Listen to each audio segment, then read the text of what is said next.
الحمد لله وكفى وسلام على عباده الذين اصطفى أما بعد فأعوذ بالله من الشيطان الرجيم بسم الله الرحمن الرحيم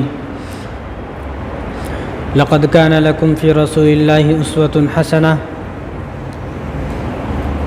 وقال تعالى قل إن كنتم تحبون الله فاتبعوني يحببكم الله ويغفر لكم ذنوبكم الله غفور رحيم وقال النبي صلى الله عليه وسلم لا يؤمن أحدكم حتى أكون أحب إليه من والده وولده والناس أجمعين أو كما قال عليه الصلاة والسلام۔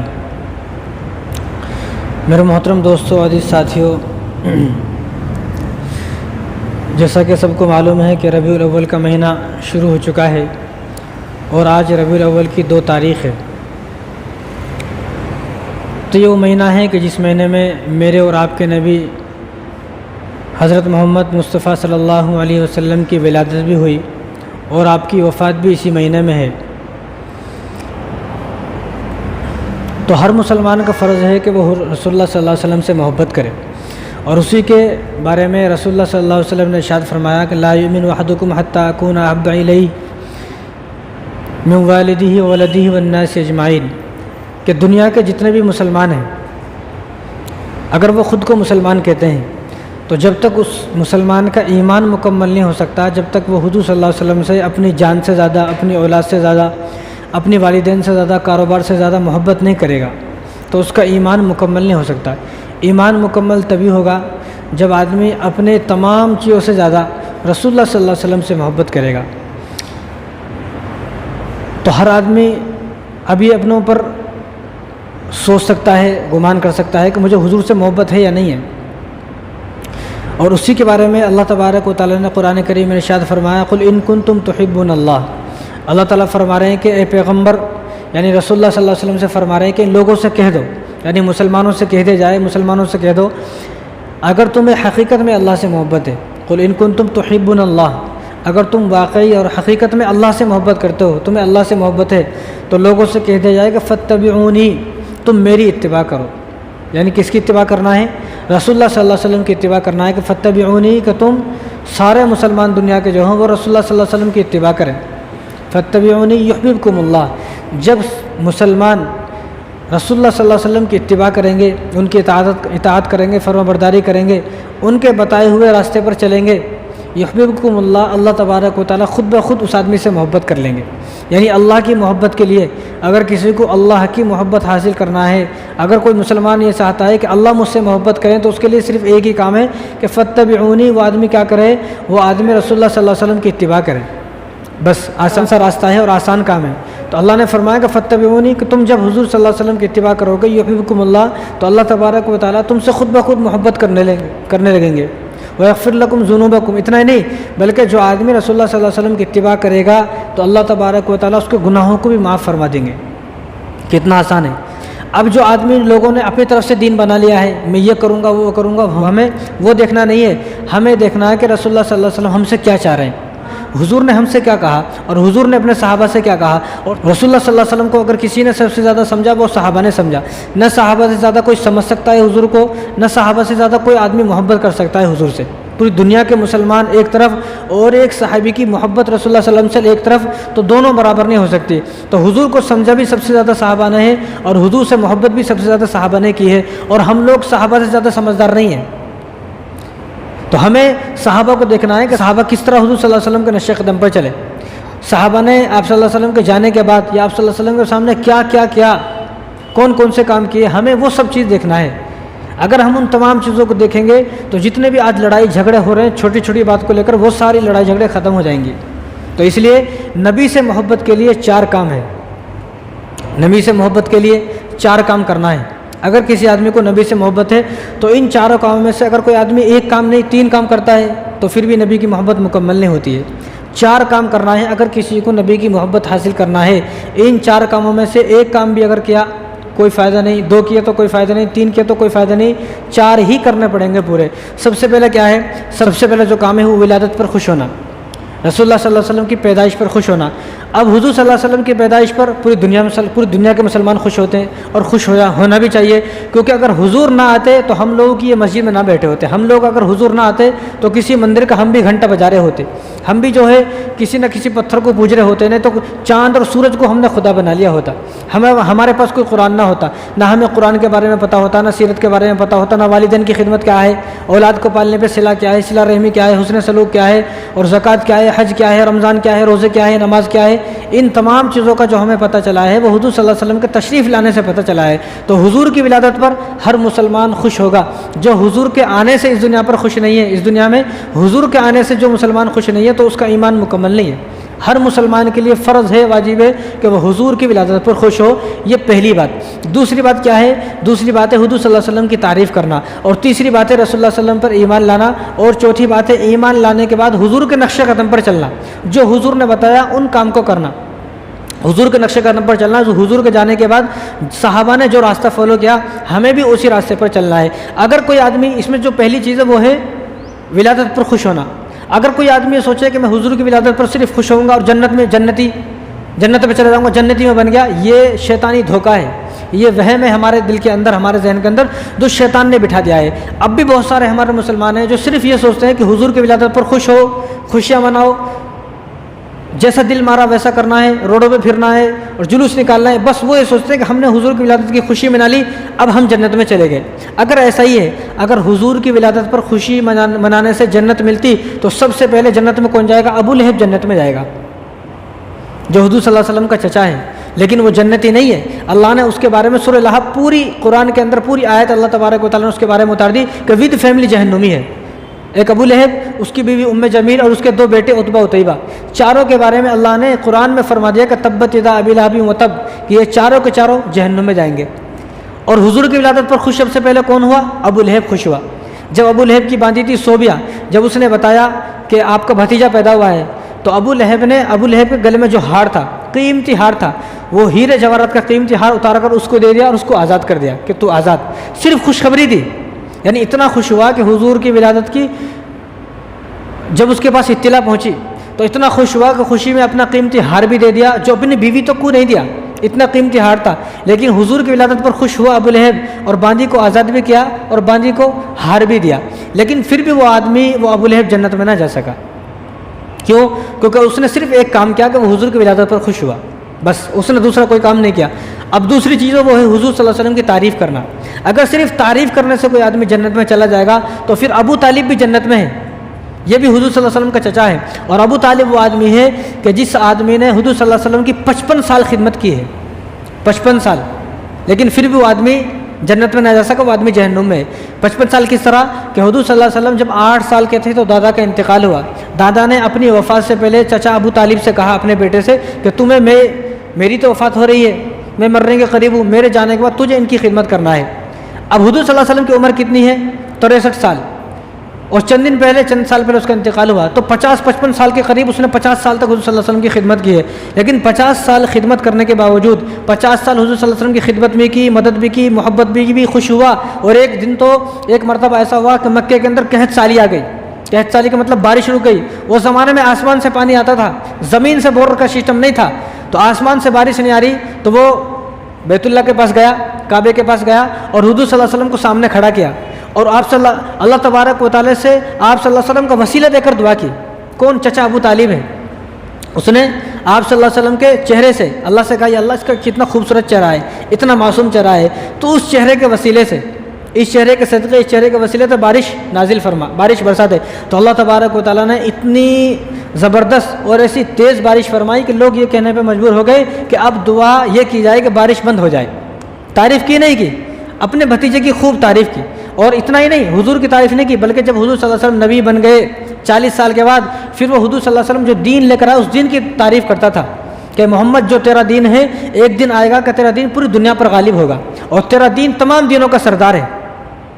اس نے کہا، حضور کی تعریف بھی کی، حضور کی ولادت پر خوش بھی ہوا، لیکن تعریف کرنے سے اور خوش ہونے سے دونوں جنت میں نہیں ہیں، دونوں جہنم میں، اور دونوں سگے چچا ہیں۔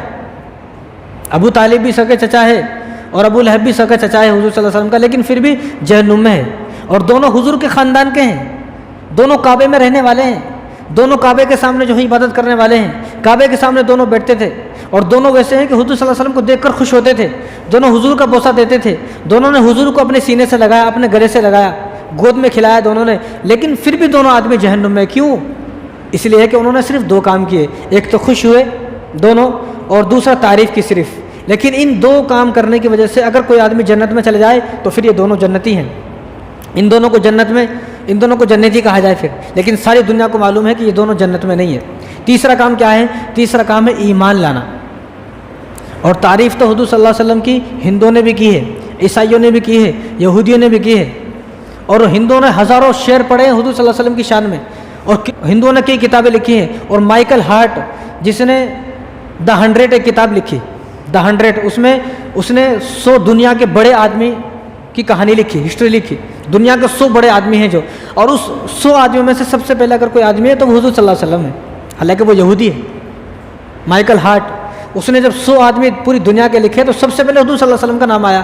اب اس نے تعریف بھی کی، حضور کی شان میں کتاب لکھی، لیکن پھر بھی آدمی جنت میں جانے والا نہیں ہے. کیوں؟ کیونکہ اس نے تیسرا کام نہیں کیا کہ یہ ایمان نہیں لایا. تیسرا کام کیا ہے؟ تیسرا کام ہے ایمان لانا، خوش ہونا، تعریف کرنا. تیسرا کام ہے ایمان لانا، ایمان لانا پڑے گا. اور چوتھا کام ہے ایمان لانے کے بعد حضور صلی اللہ علیہ وسلم کے نقش قدم پر چلنا. حضور کے نقش قدم پر چلیں گے تو جنت ملے گی، ورنہ یہ 3 کام اگر کسی نے کر لیے، صرف کہ اگر کسی آدمی نے خوش ہوا تو جنت میں نہیں ہے، تعریف کری تو بھی جنت میں نہیں ہے، ایمان لایا، کلمہ پڑھ لیا، اس کے بعد اپنے جو من میں آیا وہ کر رہا، پھر بھی نہیں ہے. ایمان لانے کے بعد عمل کرنا پڑے گا، ورنہ کب وہ بہک جائے گا کیا معلوم. اب بھی اس زمانے میں بہت سارے لوگ ایسے ہیں جنہوں نے لا الہ الا اللہ محمد رسول اللہ پڑھا ہوا ہے. جو پیدا ہوئے تو ان کے کان میں اذان دی گئی، اقامت دی گئی.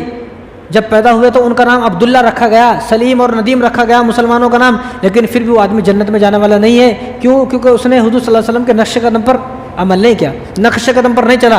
حضور صلی اللہ علیہ وسلم جو راستہ بتا کر گئے ہیں، اور حضور کے جانے کے بعد صحابہ نے جس راستے کو فالو کیا، اس نے اس راستے کو فالو نہیں کیا، پھر بھی وہ آدمی جہنم میں ہے. لیکن اب یہ دیکھیں آپ، ابو طالب جہنم میں ہے، ابو لہب جہنم میں ہے، وہ یہودی جن یہودیوں نے اتنی تعریفیں کی حضور کی، وہ عیسائی، وہ ہندو، وہ بھی جہنم میں. کیوں؟ چوتھا کام کیا ہے؟ وہ عمل کرنا ہے.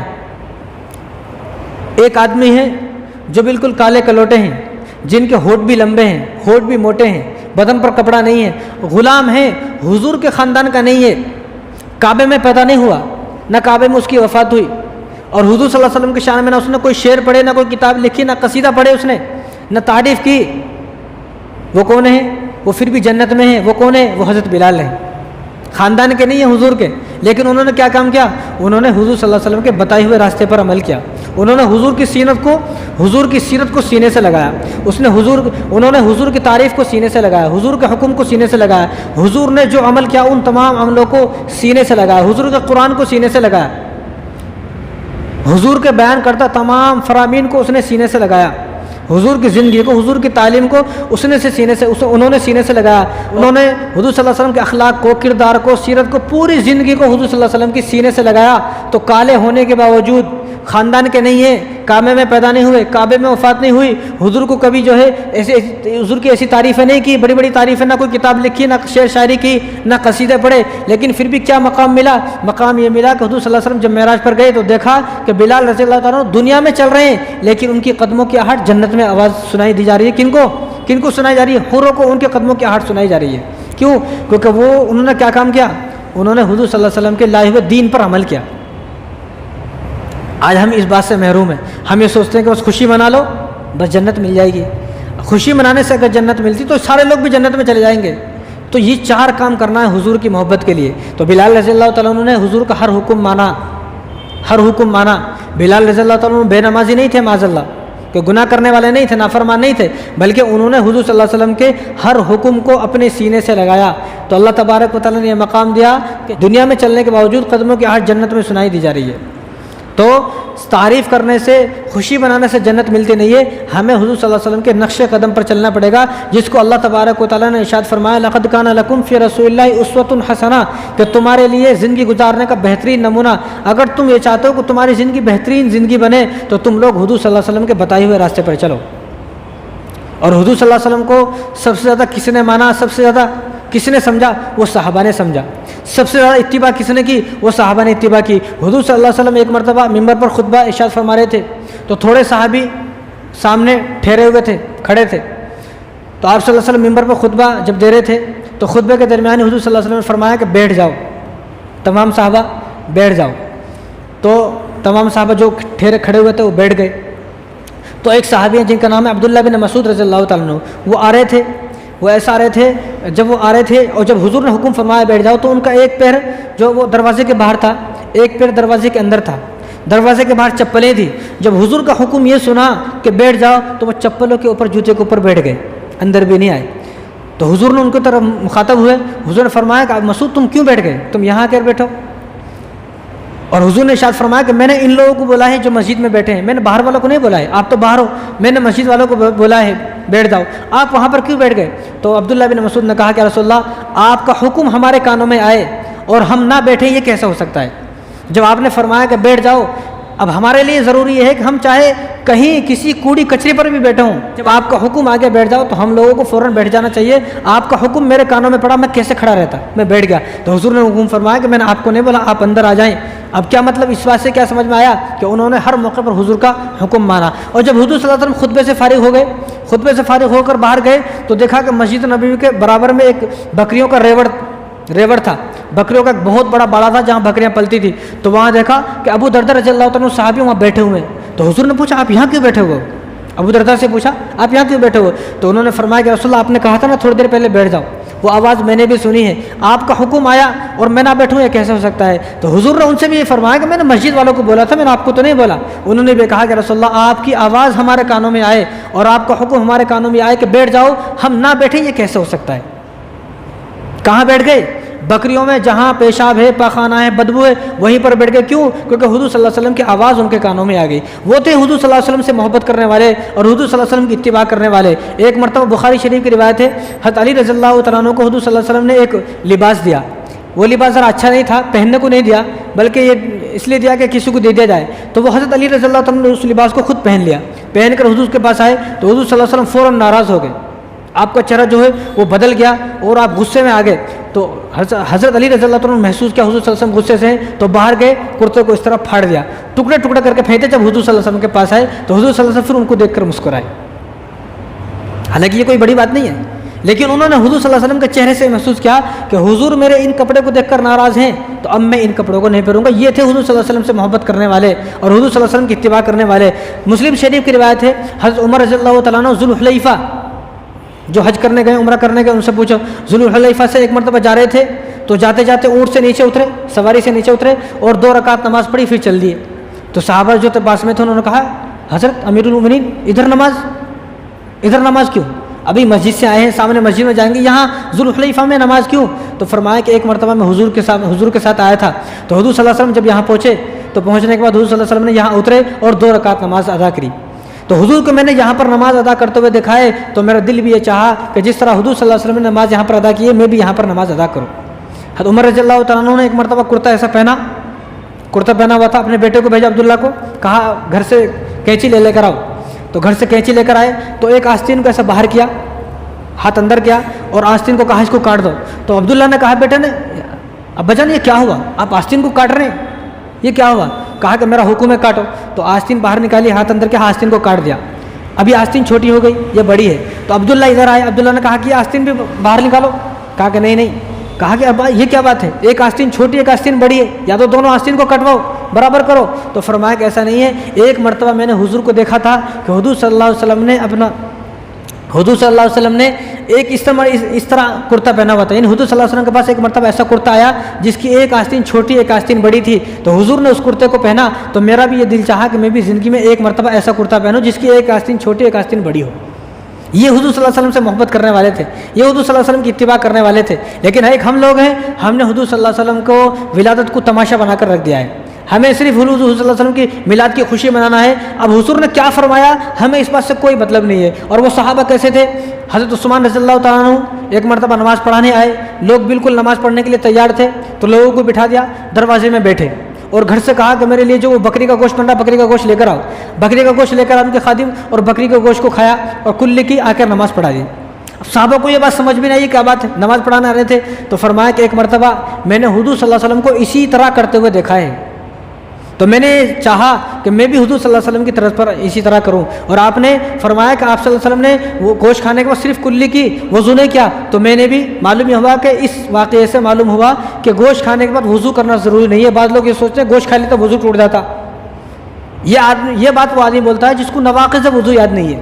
نواقض وضو 8 ہیں، وہ یاد کریں، وہ یاد اگر ہوں گی تو اس بات پر کبھی اعتراض نہیں ہوگا۔ اب کسی کو نواقض وضو یاد نہیں ہے، اب میرے پاس اتنا وقت نہیں ہو بتاؤں، تو آپ نے صرف کلی کی، وضو نے کیا، آ کر نماز پڑھائی، فرمایا کہ اسی طرح حضور نے کیا، تو میں نے بھی اسی طرح کیا۔ ایک مرتبہ حضرت علی رضی اللہ تعالیٰ عنہ، ابو داؤد شریف کی روایت ہے، وہ گھوڑے پر چڑھ رہے تھے، تو گھوڑے پر ایک پاؤں رکاب میں رکھا، دوسرا پاؤں رکھنے والے تھے، زور سے ہنسے، مسکرائے اور پھر بیٹھ کے چل دیے۔ صحابہ نے پوچھا یا امیر المؤمنین یہ کیا ہے، حضرت علی سے پوچھا، تو حضرت علی نے فرمایا کہ ایک مرتبہ حضور صلی اللہ علیہ وسلم بھی اسی طرح گھوڑے پر بیٹھ رہے تھے، آپ مسکرائے، بس مجھے وہ بات یاد آ گئی، اب میں نے سوچا جس طرح حضور صلی اللہ علیہ وسلم جیسے مسکرائے تھے مجھے بھی ایسے مسکرانا ہے۔ اور حضرت عبداللہ بن عمر رضی اللہ تعالیٰ عنہ ایک مرتبہ ایک راستے سے جا رہے تھے، تو وہ اپنی سواری سے اترے اور جس طرح پاخانہ کرنے کے لیے قضاء حاجت کے لیے بیٹھ گئے، اور کچھ کیا نہیں، خالی بیٹھے اور اٹھ کے چل دیے۔ صحابہ نے پوچھا یہ کیا بات ہے، یہ کیا بات ہے، تو فرمایا کہ ایک مرتبہ میں حضور صلی اللہ علیہ وسلم کے ساتھ جا رہا تھا، تو حضور صلی اللہ علیہ وسلم نے اس جگہ پر پاخانہ پیشاب کیا تھا، تو میں اس جگہ سے جا رہا ہوں، میرے کو پیشاب پاخانہ نہیں آ رہا ہے، لیکن حضور صلی اللہ علیہ وسلم کی سنت میں حضور یہاں بیٹھے تھے، میں بھی خالی بیٹھ کے برکت حاصل کرنے کے لیے بیٹھا وہاں پر، پھر چل دیے۔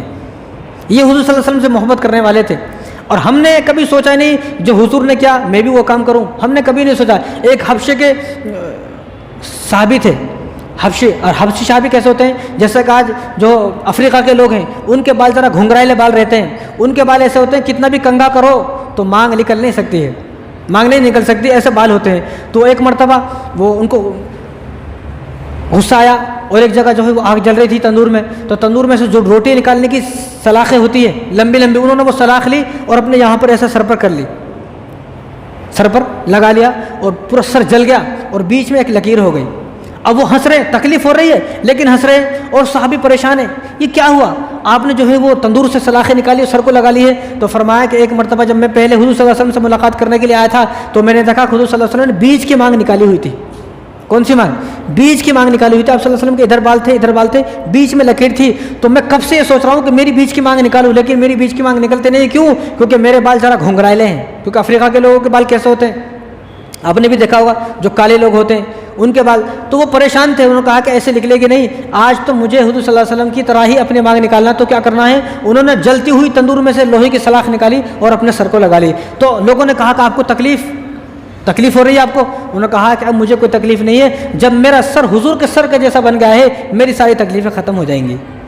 یہ وہ تھے حضور صلی اللہ علیہ وسلم سے محبت کرنے والے، حضور کی سیرت سے محبت کرنے والے۔ ایک ہم لوگ ہیں خالی ہم لوگوں نے حضور صلی اللہ علیہ وسلم کے اس مہینے کو تماشا بنا کر رکھ دیا ہے، ہمیں اس بات سے کوئی مطلب نہیں ہے حضور صلی اللہ علیہ وسلم کیوں آئے، کیا لے کر آئے، آنے کا مقصد کیا تھا، ہم نے حضور صلی اللہ علیہ وسلم کے مقصد کو بھلا دیا ہے۔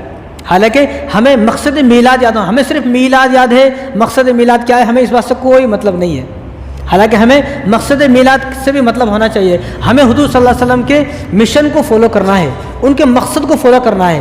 اب ہم کیا ہے، میلاد منا لی ایک دن، بس اب 12 مہینے چھٹی بھائی، اب کیا کرنے کی ضرورت ہے، اپنے آپ کو ہر آدمی جنتی سمجھ رہا ہے۔ پھر یہ جو اتنے صحابہ شہید ہو گئے یہ کیوں ہو گئے، پھر یہ مسجدیں کیوں ہیں، پھر یہ نمازیں ہیں، زکوٰۃ ہے، روزہ ہے، حج ہے، اور پوری زندگی کا جو گزارنے کا طریقہ حضور صلی اللہ علیہ وسلم نے بتایا، پھر وہ کیوں ہے؟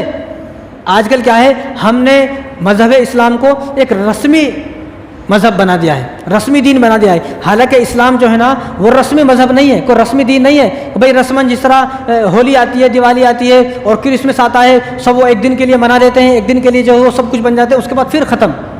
ہمیں حضور کی سیرت سے کوئی لینا دینا نہیں ہے، تعلیمات سے کوئی لینا دینا نہیں ہے۔ جیسے کہ اب عیسائی ہیں، اب یہ حضرت عیسیٰ علیہ السلام کو فالو کرنے والے ہیں، ان کسی عیسائی سے حضرت عیسیٰ علیہ السلام کی پوری زندگی پوچھی جائے تو اس کو نہیں معلوم، کیوں؟ کیونکہ انہوں نے حضرت عیسیٰ علیہ السلام کی تعلیمات کو بھلا دیا، صرف ایک دن جو کرسمس ہے، کرسمس 25 دسمبر ہے وہ پکڑ لیا، اب وہ 25 دسمبر کو کرسمس کے نام پر سب جمع ہوتے ہیں، اب وہ عیاشی کرتے ہیں، کتنے عیاشی ہو رہی ہے آپ سب کو معلوم ہے، وہ سب عیاشی کرتے ہیں، بات ختم، بس اتنا ہی کرنا ہے، بھلا دیے، ان کی تعلیمات کو بھلا دیے۔ ان کو پتہ ہے اگر ہم نے سیرت کو اپنا لیا، حضرت عیسیٰ علیہ السلام کی سیرت کو اگر ہم نے اپنا لیا، تو جو ہم 25 دسمبر کے دن خرافات کر رہے ہیں ان تمام خرافات کو چھوڑنا پڑے گا۔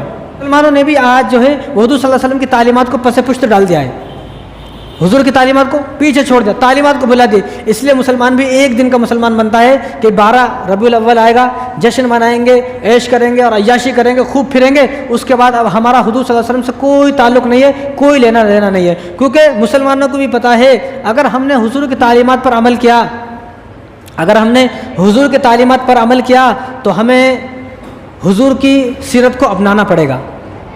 اس لیے حضور کی تعلیمات پر عمل کرنا نہیں ہے، حضور کی تعلیمات پر عمل کیا تو سیرت کو اپنانا پڑے گا۔ سیرت اگر اپنا لی تو ہمیں نماز پڑھنا پڑے گا، قرآن پڑھنا پڑے گا، روزے رکھنے پڑیں گے، زکوٰۃ دینا پڑے گی، حج کرنا پڑے گا، اور جو ہے ہمیں گناہوں سے بچنا پڑے گا، داڑھی رکھنا پڑے گی، شراب چھوڑنا پڑے گا، اور شراب چھوڑنی پڑے گی، نشہ چھوڑنا پڑے گا، اور حرام خوری جو اتنی ہو رہی ہے وہ چھوڑنا پڑے گا، سود کا جو کاروبار ہے وہ چھوڑنا پڑے گا، مسجد کو آباد کرنا پڑے گا، دن میں 5 وقت جانا پڑے گا اگر ہم نے حضور صلی اللہ علیہ وسلم کی سیرت کو اپنا لیا۔ یہ گانے جو میں سن رہا ہوں، یہ گانے سننا چھوڑنا پڑے گا، فلمیں دیکھنا چھوڑنا پڑے گا، سنیما ہال کو جو آئے جو میں جا رہا ہوں وہ چھوڑنا پڑے گا، اور عیاشی جو دنیا بھر کی میرے اندر بھری ہوئی ہے یہ ساری عیاشی مجھے چھوڑنی پڑیں گی۔ پھر میں جہیز نہیں مانگ سکتا بیٹے کی شادی میں، پھر مجھے ساری برائیاں چھوڑنی پڑیں گی۔ اس لیے مسلمانوں نے بھی حضور صلی اللہ علیہ وسلم کی تعلیمات کو پسے پشت ڈال دیا، بس ایک دن کو لے لیا، ایک دن آئے گا اس دن جو ہے ہو ہا کریں گے اور جو ہے جلوس نکالیں گے اور خوشیاں منائیں گے، بس پھر ختم۔ حضور صلی اللہ علیہ وسلم کی تعلیمات سے آج کل مسلمانوں کو کوئی لینا دینا نہیں ہے، حالانکہ حضور صلی اللہ علیہ وسلم کی تعلیمات سے ہی ہمیں سبق حاصل کرنا ہے، اور جو سبق ملے گا وہ حضور صلی اللہ علیہ وسلم کی تعلیمات سے ہمیں سبق ملے گا۔ اس لیے حضور صلی اللہ علیہ وسلم کی تعلیمات کو حضرت بلال نے اپنایا تو حضرت بلال کو آگ پر لٹا دیا گیا، حضرت عمار نے اپنایا، حضرت عمار کے ٹکڑے ٹکڑے کر دیے گئے، حضرت سمیہ نے حضور صلی اللہ علیہ وسلم کی سیرت کو اپنایا تو بیچ میں سے چیر دیا گیا، حضرت زنیرہ رضی اللہ تعالیٰ عنہ نے حضور صلی اللہ علیہ وسلم کی سیرت کو اپنایا تو زنیرہ کی آنکھیں دونوں نکال دی ابو جہل نے، حضرت حمزہ نے حضور صلی اللہ علیہ وسلم کی سیرت کو اپنایا تو حضرت حمزہ رضی اللہ تعالیٰ عنہ کے 14 ٹکڑے کر دیے گئے، ان کے کان کاٹ دیے گئے، کلیجہ نکال کے ہندا نے چبایا۔ اب مسلمانوں کو بھی معلوم ہے اگر ہم حضور صلی اللہ علیہ وسلم کی تعلیمات کو اپنائیں گے تو ہمیں تو یہ جو برائیاں ہیں ہمارے اندر بھری ہوئی ہیں ان تمام برائیوں کو چھوڑنا پڑے گا۔ تو ہمیں کیا کرنا ہے، صحابہ کی طرح، جس طرح صحابہ نے حضور صلی اللہ علیہ وسلم کے جانے کے بعد سیرت کو اپنایا تو ہمیں بھی اس طرح حضور صلی اللہ علیہ وسلم کی سیرت کو اپنانا ہے۔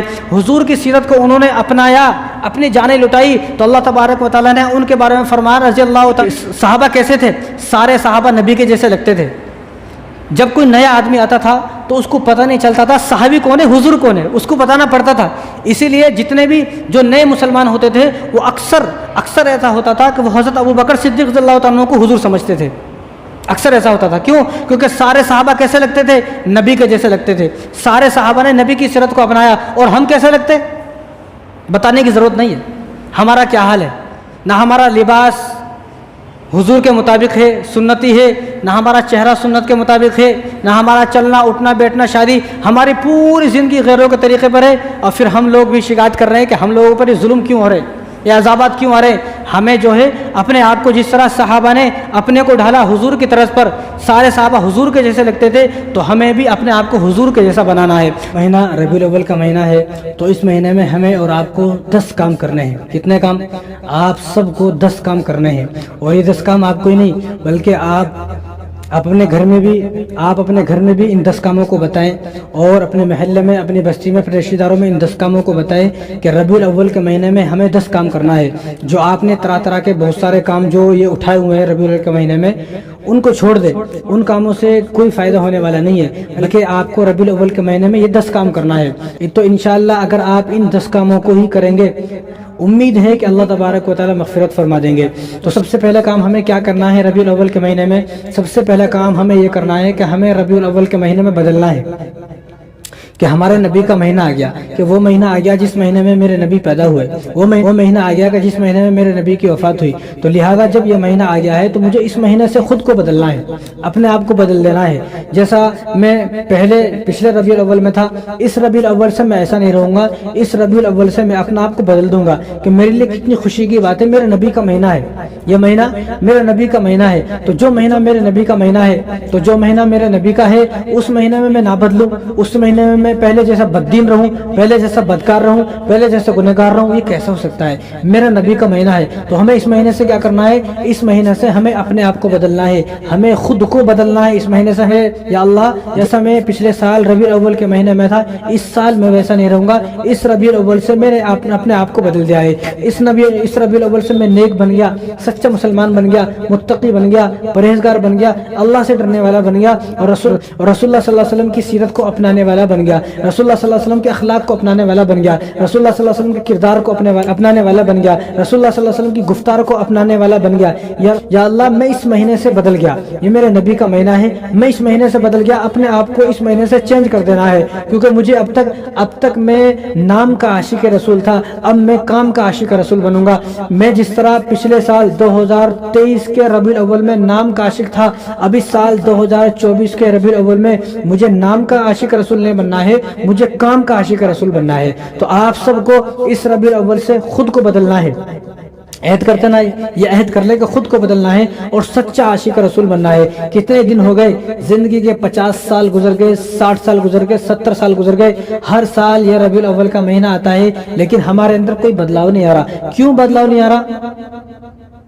کیوں بدلاؤ نہیں آ رہا؟ کیا وجہ ہے؟ سوچے کبھی آپ کیوں بدلاؤ نہیں آ رہا؟ بدلاؤ اس لیے نہیں آ رہا کیونکہ ربیع الاول کے مہینے کو ہم نے کھانے پینے کا مہینہ بنا لیا ہے، ہم نے کھانے پینے کا مہینہ بنا لیا ہے، عیاشی کا مہینہ بنا لیا ہے، جلوس کا مہینہ بنا لیا ہے، بریانی کھانے کا مہینہ بنا لیا ہے، گھومنے کا، روڈوں پہ پھرنے کا، ریلی نکالنے کا، جلوس کا مہینہ بنا لیا ہے۔ کاش کہ ہم اس مہینے کو بدلنے والا مہینہ بناتے، اس ربیع الاول کو بدلنے والا ربیع الاول بناتے، تو انشاءاللہ ہم سچے عاشق رسول ہوتے اور کام کے عاشق رسول ہوتے، جھوٹے عاشق رسول نہیں۔ یہ دنیا جھوٹے عاشق رسول سے بھری ہوئی ہے، تو ہمیں جھوٹا عاشق رسول بننا نہیں ہے، ہمیں سچا عاشق رسول بننا ہے۔ تو اس کے لیے ہمیں کیا کرنا ہے؟ ہمیں اس ربیع الاول سے خود کو بدلنا ہے، یہ ہمیں پہلا کام کرنا ہے۔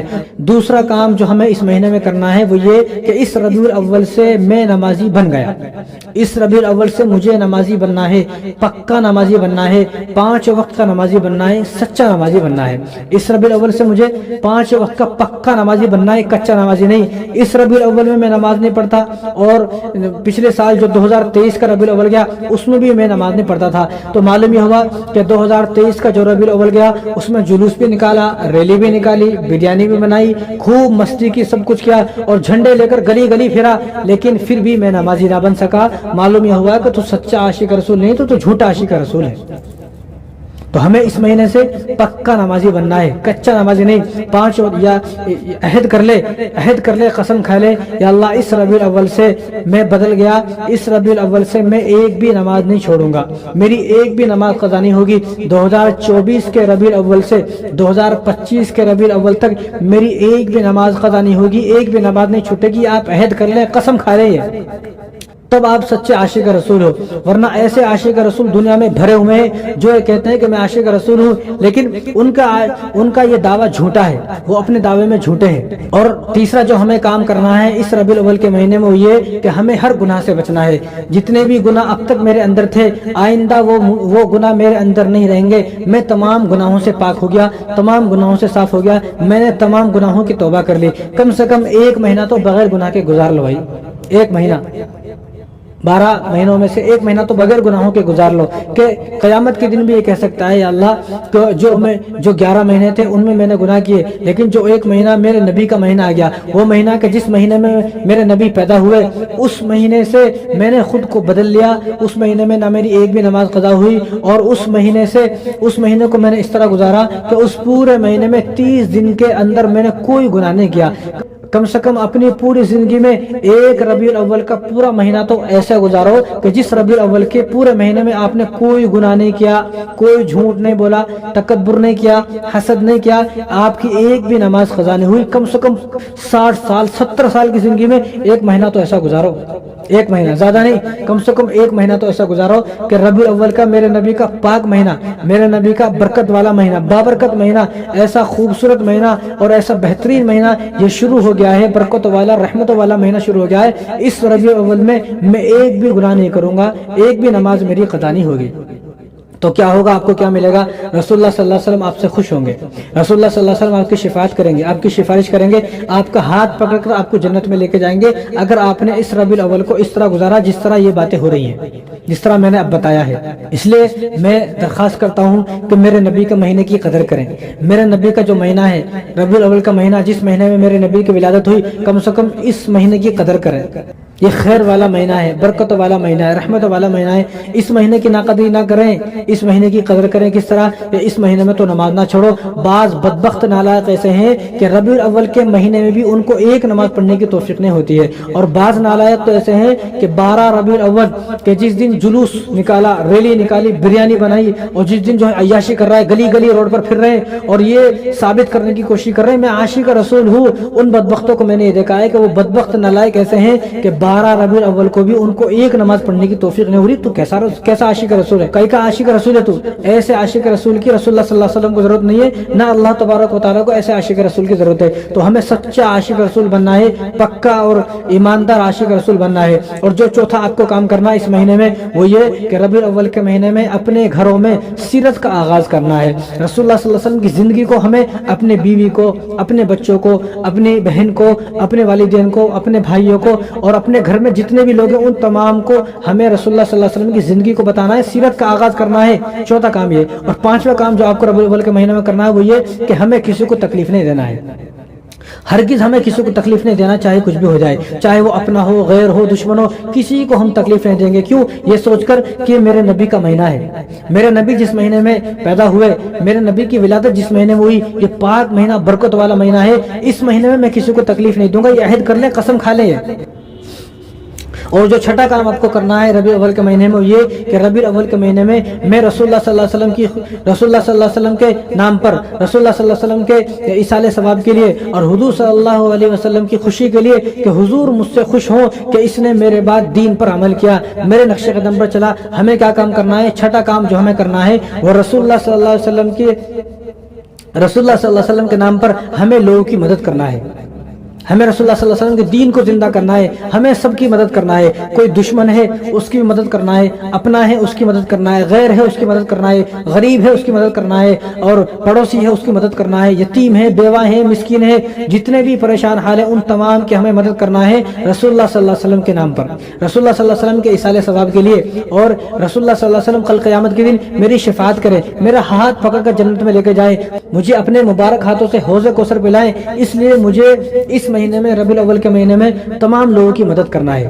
اور ساتواں کام جو ہمیں کرنا ہے وہ یہ کہ اپنے دل کو صاف کرنا ہے، اپنے دل کو پاک کرنا ہے۔ اپنے دل کے اندر جو ہمارے دل کے اندر حسد ہے، بغض ہے، کینہ ہے، عداوت ہے، لڑائی جھگڑے، فتنہ فساد جو ہے، ان تمام سے اپنے دل کو پاک و صاف کرنا ہے کہ میرے نبی کا پاک مہینہ آ گیا، اس مہینے میں جس طرح یہ مہینہ پاک مہینہ ہے، برکت والا مہینہ ہے، رحمت والا مہینہ ہے، مجھے بھی اپنے دل کو پاک اور صاف بنانا ہے، مجھے بھی اپنے دل کو ایسا پاک بنانا ہے کہ رحمتیں میرے اوپر نازل ہو، برکتیں میرے اوپر نازل ہو۔ تو کیا کرنا ہے ہمیں؟ ساتواں کام اپنے دل کو پاک اور صاف کرنا ہے، تکبر سے صاف کرنا ہے، ہر چیز سے جتنی بھی برائیاں ہیں ان تمام برائیوں سے ہمیں اپنے دل کو صاف کرنا ہے۔ اور نمبر 8 جو ہمیں اس مہینے میں کرنا ہے وہ یہ 8واں کام یہ کرنا ہے کہ ہمیں توبہ کرنا ہے، ہر گناہ سے اللہ تبارک و تعالیٰ کے سامنے توبہ کرنا ہے، چاہے کچھ بھی ہو جائے۔ ہم کوئی گناہ اس مہینے میں نہیں کریں گے، ہر گناہ سے ہم سب کو توبہ کرنا ہے کہ ہم یہ مہینہ آ گیا، اب اس مہینے سے ہم عہد کرتے ہیں، آئندہ کے لیے عزم کرتے ہیں، توبہ کرتے ہیں، رو رو کر توبہ کریں، آئندہ کے لیے عزم کریں کہ آئندہ اب میں کوئی گناہ نہیں کروں گا، آئندہ اب میں کوئی ایسی شرارت نہیں کروں گا، کوئی برائی نہیں کروں گا، کوئی بھی ہر گناہ سے توبہ کریں، ہر گناہ سے کہ اب میں یا اللہ بہت گناہ ہو گئے، اب میں کوئی آئندہ گناہ نہیں کروں گا۔ یہ آپ کو ضروری ربیع الاول کے مہینے میں کام کرنا ہے۔ اور نمبر 9 جو آپ کو کام کرنا ہے، 9واں کام آپ کو یہ کرنا ہے کہ ہمیں اپنی مسجدوں کو آباد کرنا ہے۔ یہ کام بڑا مشکل ہے، یہ کام بڑا مشکل ہے، ہر کام کر لیں گے۔ میں نے تو یہ دیکھا ہے کہ 12 ربیع الاول کو جو جھنڈے لے کر پھر رہے ہیں، جو کہہ رہے ہیں کہ میں بھی عاشق رسول ہوں اور عشق رسول میں موت بھی قبول ہے، وہ مسجد کے سامنے سے جا رہے ہیں، اذان ہو رہی ہے مسجد میں، نماز ہو رہی ہے مسجد میں، اور اقامت ہو رہی ہے مسجد میں، اور حی علی الفلاح حی علی الصلاح کی صدا آ رہی ہے مسجد سے، لیکن مسجد میں جاتا نہیں ہے، وہ مسجد میں جا کر دیکھتا نہیں۔ کیوں؟ کہ وہ کہتا ہے کہ میں تو عاشق رسول ہوں، میں تو جلوس میں جا رہا ہوں۔ وہ ایک دم سینہ چوڑا کر، ہمیں دھمکا کر، ہمیں ڈرا کر، ایک دم ایسا چیخ کر بولتا ہے میں پتہ نہیں ہے میں جلوس میں جا رہا ہوں، میں پتہ نہیں ہے کتنا نیک کام کر رہا ہوں۔ ارے بھائی، آپ کتنا بھی نیک کام کر رہے ہو، آپ کے نیک کاموں کا درجہ نماز کے بعد ہے۔ پہلے آپ نماز پڑھو گے، اس کے بعد آپ نیک کام کرو گے۔ آپ نے سنا نہیں وہ حدیث؟ حضور نے کیا ارشاد فرمایا؟ ترمذی کی روایت ہے، حضور نے ارشاد فرمایا کہ قیامت کے دن سب سے پہلے سوال نماز کا ہوگا۔ نماز اچھی نکل گئی، باقی تمام اعمال بھی اچھے نکل جائیں گے۔ نماز اگر خراب ہو گئی، باقی تمام اعمال چاہے کتنے بڑے عمل ہوں آپ کے، وہ سارے کے سارے آپ کے منہ پر مار دیے جائیں گے۔ تو ہمیں کیا کرنا ہے؟ 9واں کام، ہمیں اپنی مسجدوں کو آباد کرنا ہے۔ یہ ذرا مشکل ہے کام، یہ بہت مشکل ہے کام، لیکن انشاءاللہ عہد کر لیں کہ ہمیں کرنا ہے۔ اس ربیع الاول کے مہینے میں ہمیں اپنی مسجد کو آباد کرنا ہے۔ اور نمبر 10 جو آپ کو کام کرنا ہے، یہ بڑا مشکل ہے، یہ نہ بتائے تو بھی چلتا، ورنہ یہ بات بتانے سے تو اس زمانے میں ڈر لگتا ہے، کہیں ایسا نہ ہو کہ یہ بات بتا دی اور اس جمعے کو یہ بات بتائی، اگلے جمعے تک پتہ نہیں میں زندہ رہوں گا بھی نہیں رہوں گا یہ بات بتانے کے بعد۔ 10واں کام جو ہمیں کرنا ہے، کم سے کم ربیع الاول کے مہینے میں ہمیں اپنی داڑھی پر استرا نہیں پھرانا ہے۔ جو کتنے لوگ یہاں پر بیٹھے ہوئے ہیں، کتنے لوگ، آپ خود سوچیں کیا حضور کے چہرے پر داڑھی تھی یا نہیں تھی؟ ابوبکر کے چہرے پر، حضرت عمر کے چہرے پر، حضرت عثمان، حضرت علی، تھی نہیں تھی؟ بولے تھی نہیں تھی؟ تو تمام صحابہ کے چہرے پر داڑھی تھی، اور جتنے بھی نبی اس دنیا میں آئے 1.25 لاکھ، تمام نبیوں کے چہرے پر داڑھی تھی۔ پھر آپ کے چہرے پر داڑھی کیوں نہیں ہے؟ جب آپ یہ کہتے ہو کہ میں بھی عاشق رسول ہوں، عشق رسول میں موت بھی قبول ہے، موت آپ صلی اللہ علیہ وسلم یہ نہیں چاہ رہے تم مر جاؤ، یہ نہیں چاہ رہے، بس یہ چاہ رہے ہیں کہ اپنے چہرے پر، آپ اپنے چہرے پر، اپنے مبارک چہرے پر داڑھی سجا لیجیے۔ ہمیں 10واں کام یہ کرنا ہے کہ ربیع الاول کے مہینے میں ہمیں اپنے چہرے پر اس طرح نہیں پھرانا ہے، اپنے داڑھی نہیں کٹانا ہے۔ اب میں کہتا ہوں کہ جس کو حقیقت میں محبت ہوگی تو وہ داڑھی نہیں کٹائے گا، جس کو حقیقت میں حضور سے محبت ہے۔ اس دنیا میں اگر کسی کو کسی سے محبت ہوتی ہے تو وہ چاہتا ہے کہ کسی طرح میں اس کو پسند آ جاؤں، کسی طرح میں اس کو پسند آ جاؤں، اور کسی طرح میں ایسا بن جاؤں کہ میں اس کو پسند آ جاؤں، اور کسی طرح میں خود کو اس کے جیسا بنا لوں۔ خود کو ہر آدمی اس کے جیسا بنانا چاہتا ہے۔ سب کو معلوم ہے ہمارے نبی کے چہرے پر داڑھی تھی، تو ہمارے چہرے پر داڑھی کیوں نہیں ہے بھائی؟ تو اس مہینے میں کم سے کم ربیع الاول کے مہینے میں داڑھی نہ کٹائے۔ ویسے تو داڑھی کٹانا نہیں ہے، بالکل نہیں کٹانا ہے، لیکن جو بے شرم ہو چکے ہیں، بے حیا ہو چکے ہیں، ناراض نہ ہو آپ ناراض نہ ہو، کیونکہ رسول اللہ صلی اللہ علیہ وسلم کا چہرہ جیسا تھا ویسا چہرہ اگر کسی مسلمان کا نہیں ہے تو ہمیں غصہ آتا ہے۔ ہمیں پتہ ہے حضور کا چہرہ کیسا تھا، ہم نے کتابیں پڑھی ہیں۔ تو جو آدمی یہ کہتا ہے میں عاشق رسول ہوں اور اس کے چہرے پر داڑھی نہیں ہے، بتاؤ غصہ آئے گا نہیں آئے گا؟ غصہ آئے گا، ہر آدمی کو غصہ آئے گا۔ تو اگر آپ کو محبت ہوگی تو آپ سچ میں، اگر آپ کو محبت ہے تو آپ اپنے چہرے پر داڑھی سجاؤ گے، داڑھی رکھو گے، اگر سچ میں محبت ہے۔ اگر محبت نہیں ہے تو آپ اپنے چہرے پر داڑھی نہیں رکھو گے۔ اگر داڑھی نہیں ہے آپ کی، آپ دن رات کہتے رہے میں بھی عاشق رسول ہوں، عاشق رسول ہوں، دنیا مانے گی آپ عاشق رسول ہو، لیکن رسول اللہ صلی اللہ علیہ وسلم نہیں مانے گا تو تم میرا عاشق رسول ہے۔ تو تب تو آپ کے ان الفاظوں کا کوئی فائدہ ہے؟ آپ یہ بولتے ہو میں بھی عاشق رسول ہوں۔ اگر آپ ان 10 کاموں کو کرتے ہیں جو میں نے بتائے، اگر ان 10 کاموں کو آپ کرتے ہیں تو آپ کا فائدہ ہے یہ کہنے کا کہ میں بھی عاشق رسول ہوں، اور حضور صلی اللہ علیہ وسلم بھی قیامت کے دن گواہی دیں گے یہ میرا سچے عاشق رسول تھا، ورنہ حضور صلی اللہ علیہ وسلم کوئی گواہی نہیں دیں گے۔ تو ہمیں خود کو کیسا بنانا ہے؟ حضور کے جیسا بنانا ہے، اور ہمیں حضور صلی اللہ علیہ وسلم کی اتباع کرنا ہے، جس طرح صحابہ نے محبت کر کے دکھائی، صحابہ نے اب صلی اللہ علیہ وسلم کی اتباع کر کے دکھائی۔ اطاعت رسول، اتباع رسول یہ ضروری ہے۔ عشق رسول کی بنیاد تو اتباع رسول ہے۔ جس کے دل میں عشق رسول ہے اس کو چاہیے کہ رسول اللہ صلی اللہ علیہ وسلم کی اتباع کرے۔ کوئی آدمی اگر یہ کہتا رہے میں بھی عاشق رسول، میں بھی عاشق رسول، لیکن وہ اتباع کرتا نہیں ہے، کوئی دنیا کے لوگ مانیں گے لیکن رسول اللہ صلی اللہ علیہ وسلم تو یہ بات نہیں مانیں گے۔ اس بات پر عمل کر کے صحابہ نے دکھایا ہے۔ اس لیے میں کہتا ہوں کہ رسول اللہ صلی اللہ علیہ وسلم کی اگر سچی محبت ہے، تم سچے عاشق رسول ہو، تو سچے عشق کے لیے 2 چیزیں ہوتی ہیں۔ کتنی چیزیں؟ 2 چیزیں ہوتی ہیں۔ سچے عشق کے لیے کتنی چیزیں؟ 2 چیزیں ہوتی ہیں۔ اگر آپ سچے عاشق رسول ہو تو 2 چیزیں ہونی چاہیے، ایک ہے دلیل محبت، ایک ہے دعوی محبت۔ یعنی ایک ہے دعویٰ کرنا مجھے آپ سے محبت ہے، ایک ہے دلیل دینا۔ دعویٰ تو کوئی بھی کر سکتا ہے، دعویٰ تو بہت سارے لوگ کرتے ہیں، کتنے سارے لوگ ہیں اس دنیا میں دعویٰ کرتے ہیں مجھے آپ سے محبت ہے، پیار ہے، میں جان دے دوں گا، مر جاؤں گا، آپ کے بنا کھانا نہیں کھاؤں گا، آپ کے بنا جو ہے وہ پانی نہیں پیوں گا، اور میں آپ کے بنا غسل نہیں کروں گا، نہاؤں گا نہیں، یہ نہیں کروں گا، وہ کروں گا، بھوکا مر جاؤں گا، نس کاٹ لوں گا، پھانسی کے تختے پر چڑھ جاؤں گا، پھانسی لگا لوں گا، خودکشی کر لوں گا، مر جاؤں گا۔ یہ دعویٰ کرنے والے بہت سارے لوگ ہیں اس دنیا کے اندر۔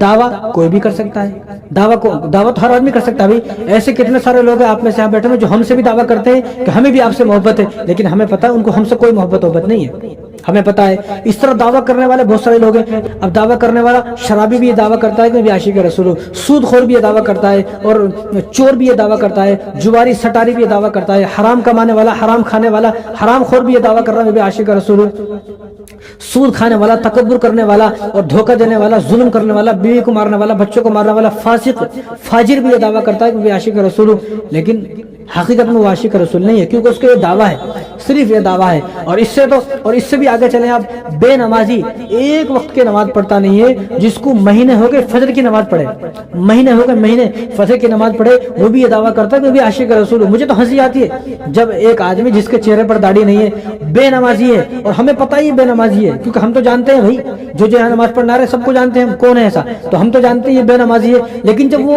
نعرے لگاتا ہے یا رسول اللہ میں بھی عاشق رسول ہوں، عشق رسول موت بھی قبول ہے، یہ کر دوں گا وہ کر دوں گا، ہمیں ہنسی آتی ہے بھائی یہ کیسا آدمی بے نمازی، فجر کی نماز پڑھے مہینے ہو گئے، خالی جمعہ پڑھتا ہے۔ آپ میں سے بھی ایسے بہت سارے لوگ ہیں، ناراض نہ ہو کیونکہ یہ حقیقت ہے، اور حقیقت بات سے کوئی آدمی ناراض ہو جائے ہمیں اس کی ناراضی سے کوئی لینا دینا نہیں ہے، کیونکہ ہمیں رزق دینے والا ہمارا اللہ ہے، ہمیں تم رزق نہیں دے رہے، نہ ہمیں کوئی انسان رزق دے رہا ہے، ہمیں رزق دینے والا ہمارا اللہ ہے۔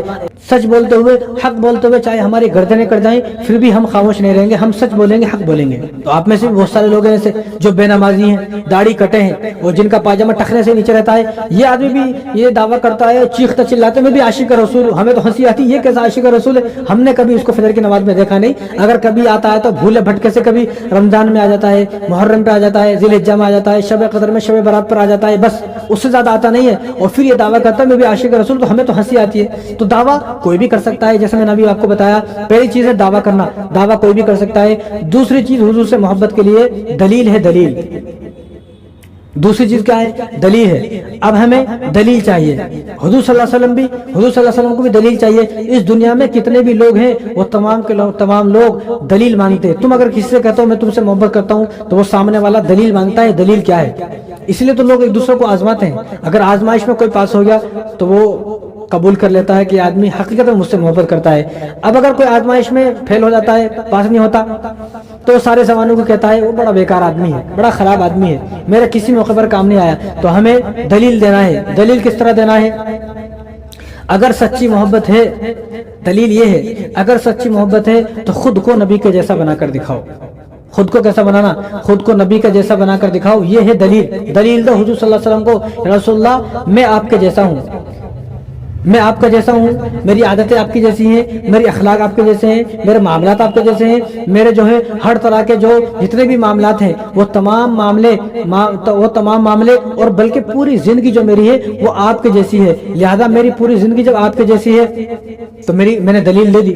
دلیل میرے پاس ہے، میرے چہرے پر داڑھی ہے، میں نمازی ہوں، میں سچ بولتا ہوں، جھوٹ نہیں بولتا، میں سود کا کاروبار نہیں کرتا اور مٹی کا کاروبار نہیں کرتا، اور میں حرام نہیں کھاتا، حلال کماتا ہوں، شراب نہیں پیتا، جوا نہیں کھیلتا، سٹا نہیں کھیلتا، نشہ نہیں کرتا، اور میں جو ہے چرس گانجا والوں سے میری کوئی دوستی نہیں ہے، میں ہمیشہ ہر برائی سے دور رہتا ہوں۔ یہ ہے محبت، یہ ہے دلیل، محبت کی دلیل ہے یہ۔ بتاؤ کتنے لوگ ایسے جو محبت کی یہ دلیل پیش کرتے ہوں، لیکن آج کل تو دیکھا جا رہا ہے کہ سیرت تک نہیں پتا، حضور کی سیرت تک بھی نہیں پتا، وہ بھی کہتا ہے میں بھی عاشق رسول ہوں۔ حضور کا پورا نام، مکمل نام حضور کا کیا ہے یہ تک نہیں پتا، حضور کا محمد نام کس نے رکھا، حضور کا احمد نام کس نے رکھا، اور حضور کا آسمانوں پر کیا نام ہوگا، مقام محمود پر حضور کا کیا نام ہوگا یہ تک نہیں پتا، کچھ پتا نہیں ہے۔ قرآن دیکھ کر پڑھنا نہیں آتا، چند صورتیں یاد نہیں ہے، آیت الکرسی یاد نہیں ہے، دعائے قنوت یاد نہیں ہے، اور جو چند صورتیں یاد ہے وہ بھی الٹی سیدھی یاد ہے، نماز اچھی طریقے سے یاد نہیں ہے، اور جو کلمہ جس کلمے کو پڑھ کر ہم مسلمان بنے ہیں وہ کلمہ درست یاد نہیں ہے۔ کتنے لوگ ہیں جن کو دیکھا جاتا ہے بھی کلمہ سناؤ وہ کہتے ہیں لا الہ الا اللہ، بتاؤ کتنے لوگ ہیں، آپ خود دیکھ لیں، آپ اپنے دل میں پڑھیں کلمہ، پڑھیں آپ لا الہ الا اللہ، لا الہ الا اللہ کو محمد الرسول اللہ، محمد یہ کیا ہے، محمد الرسول اللہ، ایسا کلمہ ایسا پڑھیں کہ اللہ تبارک و تعالیٰ سن کر خوش ہو جائیں۔ رسول اللہ صلی اللہ علیہ وسلم کو بھی جب یہ لگے کہ فلاں صاحب نے میرا نام لیا ہے تو وہ بھی خوش ہو جائے۔ اب یہ کیا ہے، لا الہ الا اللہ محمد الرسول اللہ، یہ محمد الرسول اللہ کیا ہے، در تو میں بول رہا ہوں ایسا عجیب لفظ بولتے ہیں کہ مجھے تو ہنسی آتی ہے۔ جس آدمی کا کلمہ درست نہیں ہے، جس کو کلمہ زبان پر اچھی طریقے سے ادا نہیں ہوتا، وہ بھی یہ کہتا ہے کہ میں بھی عاشق رسول ہوں۔ بڑے افسوس کی بات ہے، بڑے افسوس کی بات ہے۔ جس آدمی کو حضور کا چچا کا نہیں پتا، حضور کی بیوی کا نہیں پتا، حضور کی کتنی بیویاں ہیں ان کا نام تک نہیں پتا، اور حضور کی کتنی پھوپھیاں ہیں نہیں پتا، حضور کی اولاد کا نہیں پتا، حضور کے خاندان کا نہیں پتا، حضور کے رشتہ داروں کا نہیں پتا، حضور کی کسی سیرت سے کوئی واقف ہی نہیں ہے، وہ بھی یہ کہتا ہے کہ میں بھی عاشق رسول ہوں۔ نماز نہیں پتا، نماز کے واجبات نہیں پتا، نماز کے فرائض نہیں پتا، غسل کے فرائض نہیں پتا، بے نمازی ہے اور جو ہے وضو کے فرائض ہیں، نواقض وضو ہیں اور غسل کے فرائض ہیں، یعنی کتنی ساری چیزیں ہیں جو یاد کرنے کی. ایک حدیث تک بھی ہمارے نوجوانوں کو یاد نہیں ہے. قرآن دیکھ کر پڑھنا نہیں آتا، دیکھ کر قرآن ناظرہ دیکھ کر پڑھنا نہیں آتا ہے. وہ بھی یہ کہتا ہے میں بھی عاشق رسول ہوں. بھائی پہلے قرآن تو پڑھ لے، پہلے قرآن تو پڑھ لے، اور جو نمازیں ہیں پہلے یہ تو پڑھ لے. اور امام اعظم ابو حنیفہ رحمۃ اللہ علیہ نے تو یہاں تک فرمایا کہ ہر مسلمان کو پوری زندگی میں ایک مرتبہ قرآن کو دیکھ کر پڑھنا واجب ہے. قرآن کو ایک مرتبہ دیکھ کر پڑھنا ہر مسلمان پر واجب ہے. واجب بتاؤ آپ نے واجب کتنے مرتبہ ادا کیا ہے؟ قرآن دیکھ کر پڑھنا نہیں آتا. ساری فلموں کو نام یاد ہے، ساری فلمیں دیکھی ہوئی ہیں، پوری زندگی گزر گئے، 60 سال گزر گئے، 60 سال کی زندگی گزر گئے، 70 سال کی زندگی گزر گئی، 50 سال کی زندگی گزر گئی فلمیں دیکھتے دیکھتے، لیکن کبھی زندگی میں قرآن پڑھنا نصیب نہیں ہوا. کتنی محرومی کی بات ہے اور کتنی بڑی بدنصیبی کی بات ہے کہ مسلمان ہے اور کلمہ گو ہے، لیکن قرآن اس کو دیکھ کر پڑھنا نہیں آتا. بڑے افسوس کی بات ہے، بڑا افسوس کی بات ہے، بڑا رونے کا مقام ہے. تو اس لیے جس آدمی کو قرآن پڑھنا نہیں آتا وہ یہ دعویٰ نہ کرے میں بھی عاشق رسول ہوں. اور کتنی ساری چیزیں ہیں ایسی، پانی پینے کی سنت ہے، کھانا کھانے کی سنت ہے، سونے کی سنت ہے، مسجد میں آنے کی سنت ہے، مسجد میں آنے کی جو دعائیں ہیں، بیت الخلاء میں جانے کی دعائیں، کھانے کی دعائیں، سونے کی دعائیں، پینے کی دعائیں، اور اتنی ساری جو دعائیں ہیں، موٹی موٹی جو دعائیں ہیں، اور یہ تمام چیزیں جس کو یاد نہیں ہے وہ بھی یہ کہتا ہے میں بھی عاشق رسول ہوں. جس کو یہ پتہ نہیں استنجا کیسا کرنا ہے، کھڑے ہو کر پیشاب کر رہا ہے، بتاؤ کھڑے ہو کر، یہ بھی کہتا ہے کہ میں بھی عاشق رسول ہوں. بڑا افسوس کا مقام ہے. ایسا آدمی جب یہ کہتا ہے کہ میں بھی عاشق رسول ہوں تو مجھے بڑی ہنسی آتی ہے. اگر سچی محبت ہے تو ان تمام باتوں پر عمل کر کے دکھاؤ. ہر وہ کام کرو جو نبی نے بتایا، ہر وہ کام جو جس کام کو کرنے سے میرے نبی خوش ہوں گے، میرے نبی نے جن کاموں کا حکم فرمایا مجھے وہ کام کرنا ہے. اگر آپ ان کا تمام کاموں کو کرتے ہو تو آپ کو سچا عاشق رسول کہا جائے گا، ورنہ آپ کو کوئی عاشق رسول نہیں کہا جائے گا. اور جن کاموں سے حضور نے روکا ہے، حضور نے جن کاموں کو برا کہا، جو کام برے ہیں، جو برائی کے کام ہیں، ان تمام برائیوں سے بچنا ہے. داڑھی کاٹنا کتنا برا عمل ہے، کیا بچ رہے؟ کتنے لوگ یہاں پر بیٹھے ہوئے ہیں جن کو داڑھی نہیں ہے. اب تو بولتے ہوئے شرم آتی ہے اور ڈر بھی لگتا ہے بولتے ہوئے، لیکن ہماری گردن کٹ جائے چاہے، لیکن ہم حق بولنے سے پیچھے نہیں ہٹیں گے. کتنے لوگ ناراض ہو جاتے ہیں اور بولتے ہیں داڑھی کے اوپر بیان نہ کریں. کہیں کو بھائی میرے نبی کی داڑھی نہیں تھی کیا؟ پھر میں بیان نہیں کروں گا، ٹھیک ہے میں داڑھی کے اوپر بیان نہیں کروں گا، لیکن میں بیان میں یہ بولوں گا بھائی ہمارے نبی کو داڑھی نہیں تھی. برداشت کرو گے آپ خود برداشت نہیں کرو گے. جس آدمی کو ایسا لگتا ہے کہ داڑھی کا بیان نہیں ہونا چاہیے تو اس آدمی کو یہ اعلان کرنا چاہیے کہ ہمارے نبی کو داڑھی نہیں تھی، معذاللہ ہمارے نبی کو داڑھی نہیں تھی، یہ کہنا چاہیے. تو اپنے آپ کو نبی کا جیسا بنائے. اگر ہم نبی کے جیسے بنیں گے تو ہی ہم سچے عاشق رسول کہلائیں گے، ورنہ ہم کوئی سچے عاشق رسول نہیں ہے. اور وقت زیادہ ہو رہا ہے تو تھوڑی سی بات سن لیں آپ. دیکھو بعض لوگ یہ پوچھتے ہیں کہ بھئی ربیع الاول کا مہینہ کا وظیفہ کیا ہے، خاص وظیفہ کیا ہے، خاص وظیفہ کیا ہے. ربیع الاول کا مہینہ کا کوئی خاص وظیفہ نہیں ہے. اور بعض لوگ وہ ہیں کہ جنہوں نے وظیفے کے طور پر نماز جو ہے وہ ایجاد کر دی ہے کہ 12 ربیع الاول کی نماز یہ ہے، اتنی رکعت پڑھیں، 2 رکعت پڑھیں، 4 رکعت پڑھیں، اس طرح پڑھیں، یہ پڑھیں وہ پڑھیں. عجیب سی بات ہے، 12 ربیع الاول کی نماز کہاں سے آ گئی؟ جو 5 نمازیں اللہ تبارک و تعالیٰ نے ہمارے اوپر فرض کی ہیں، یہ 5 نمازیں ہمارے لیے بہت ہیں. اس سے زیادہ نمازوں کی ہمیں ضرورت نہیں ہے. اور جتنی نمازیں ہیں ان تمام نمازوں کو اللہ نے اور رسول اللہ صلی اللہ علیہ وسلم نے بتا دیا ہے. تو جتنی بھی فرض نمازیں ہیں وہ تمام نمازیں اللہ تبارک و تعالیٰ نے بتا دی ہیں. فجر کس نے بتائی؟ ظہر بتائی، عصر بتائی، مغرب بتائی، عشاء بتائی. یہ 5 نمازیں اللہ نے بتا دی ہیں. اس لیے میں کہتا ہوں کہ جو نمازیں 5 اللہ نے فرض کی ہیں، یہی اگر کوئی آدمی پوری زندگی میں 5 نمازیں وقت پر ادا کر لے گا، پابندی کے ساتھ ادا کر لے گا، تو یہ جنت میں پہنچ گیا، جنت اس کو مل گئی، یہ آدمی جنتی ہے. تو جو اللہ نے 5 نمازیں فرض کی ہیں وہ نمازیں پڑھنے کو تیار نہیں ہے. اور ربیع الاول کی خاص نماز اس کو چاہیے.